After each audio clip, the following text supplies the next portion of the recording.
Those are the best boots I've seen on this show in a long time. Why, thank you. Those are sexy. I gotta get me some of them. You know, I want to start out by congratulating you. You're 18 years old. You co-star in a movie with Bill Murray, and you're just getting amazing reviews. Things could not get better. You must be thrilled. Yeah, it's great. Everybody's been very positive about it, so we're thrilled. We're very happy. And then I find out, and it was just today that someone pointed this out to me, that your first real paying acting job was on this show, which I hadn't even realized. And Who told you that? There was one of the producers came up to me and he said it was 10 years ago, and then he showed me the tape, and you came on as a little girl and did a sketch on our show, and I think they just have a still from it anyway, because we were just looking at this today. Oh, God. That's back when I was a little girl, too, apparently. You were like an 8-year-old girl. I was like a 21-year-old girl. Hi, folks. How are you?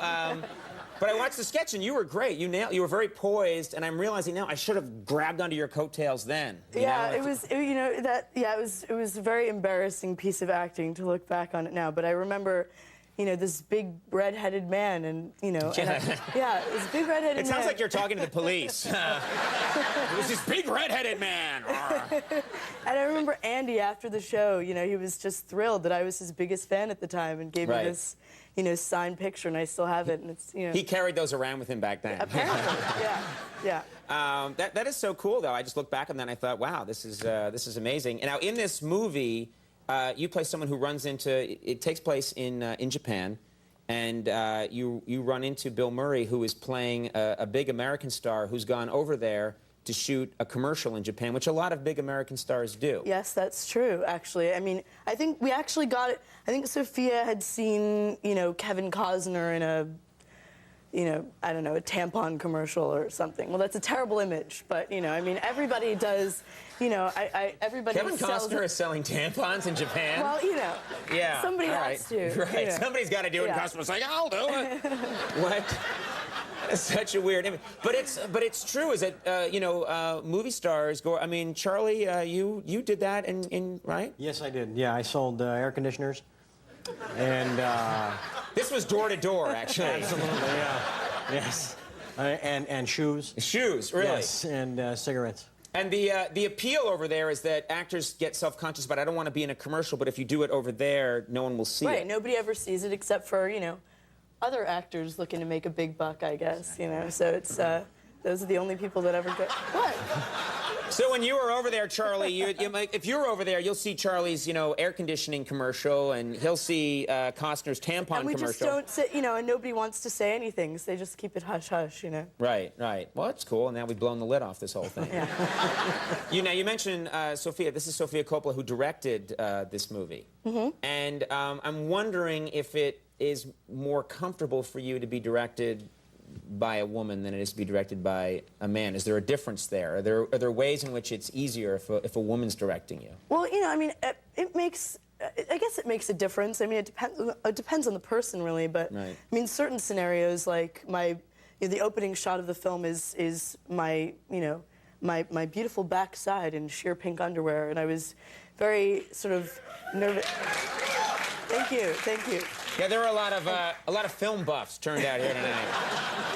I was really. We love cinema. Yay.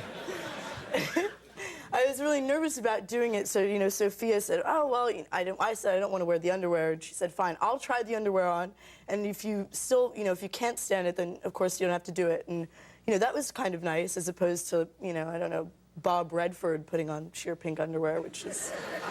Trust me, it's not worth it. It's not an image you want to see. No, but it seems to me like it would be, because there's a level of trust there, and a lot of times it's the guy. It's a male telling a woman, I want you to get into this and do this, be in this vulnerable position. But if it's a woman doing it, there might be more trust or something. Yeah, not just trust, but, Sophia's soft, and she smells nice, and she was, in the pink underwear, and it was all right. It was fine. All right. I'm liking it now.